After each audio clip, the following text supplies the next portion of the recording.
안녕하세요. 뉴맨 남성의원 김영렬입니다.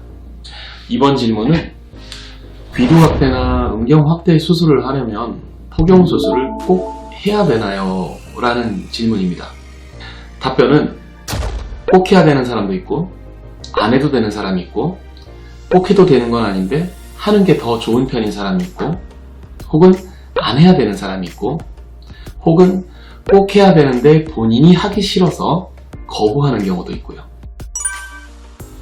그래서 저의 개인적인 의견은 환자분이 포경수술을 원하지 않으면 포경수술을 안 합니다.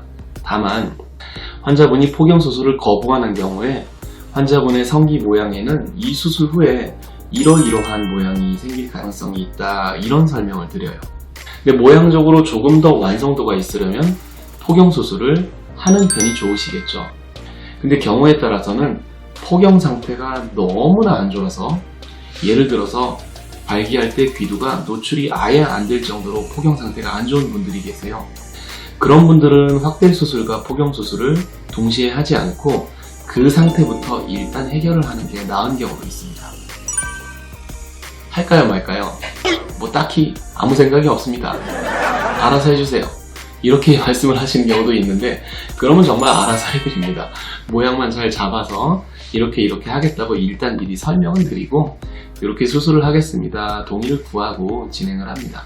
그리고 얼마 전에는 포경 상태가 너무 심해서 포경 수술을 일단은 하고 확대 수술을 해야 되는데 환자분이 반드시 오늘 동시에 수술을 꼭 해달라고 자꾸 요구를 하셔서 제가 그렇게는 수술을 하게 되면 합병증이나 이런 발생 확률이 더 높으니까 순차적으로 하시라고 했는데 꼭 자기 환자분 자신은 무슨 일이 있든 상관이 없으니까 무조건 오늘 동시에 수술을 해달라고 요구를 하셔서 제가 그러면 이렇게 수술을 할게요 라고 설명을 드리고 좀 특수하게 수술을 해드렸어요.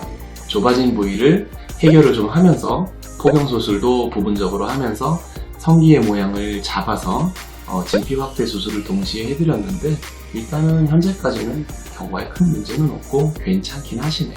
근데 그렇게 수술을 해놓으면 다른 분들보다 좀 회복 기간이 길기는 합니다.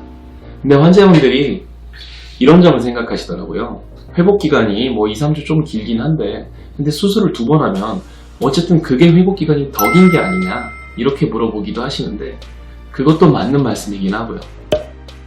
그래서 환자분들의 요구사항이 있을 때 어느 정도 수술적으로 좀 어렵기는 해도 가능만 하다면 그렇게 들어드리는데 도저히 불가능한 경우에는 불가능하다고 설명을 하기도 합니다. 그래서 포경 수술은 개인마다 전부 다 그 경우가 다릅니다. 이상 뉴맨 남성의원 김영렬이었습니다.